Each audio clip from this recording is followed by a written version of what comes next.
John Denver's got a way of taking you from a traffic jam to a cool mountain stream. So much of his music is filled with beautiful images of America. And he takes those musical pictures with him to other countries as he sings. He travels, of course, not only as a singer, but as a goodwill ambassador.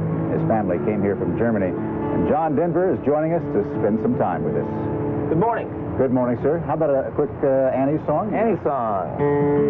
You fill up my senses like a night in a forest, like the mountains in springtime, like a walk in the rain, like a storm in the desert, like a sleepy blue ocean. Fill up my senses, come fill me again.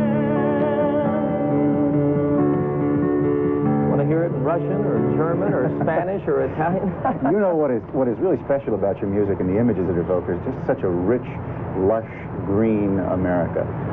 My father was raised on a small farm in Oklahoma, and my fondest memories from childhood are being on that farm and being a little bit in touch with the earth and with the seasons. And since I've lived in the desert with my father and then moved to the mountains, all of that has had such an influence on me and certainly comes out in all of the songs that I write.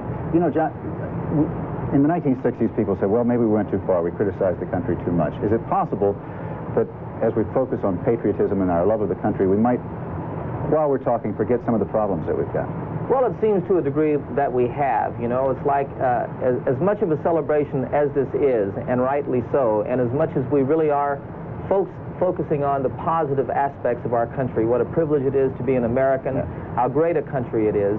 At the same time, I would like to hear perhaps just a touch more about the farmers that Willie's singing for on Friday, about the American Indian and how they feel, whether they feel whether they're living in liberty or not, and the homeless and the poverty-stricken here in our country. We have a lot of problems yet to deal with. We have the greatest opportunity in the world to face those problems and to deal with them, and we should remember that also. You've traveled the world and the United States. Do you see more differences or more similarities as you talk to people? I see more similarities. You know, it's my true feeling that people all over the world are the same. We always say that children are the same all over the world, but we rarely ask or wonder if parents are the same all over the world. And I tell you truly that they are, and grandparents are the same. And lovers are the same everywhere, and we should remember that. We should remember that there's more that binds us together as a human family than there is that separates us through political ideology or spiritual philosophy, anything. And that's the sort of thing that you like to sing about.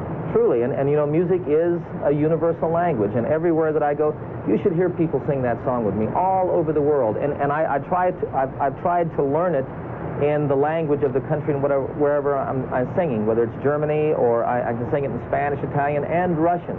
And people go crazy when you sing it in their language.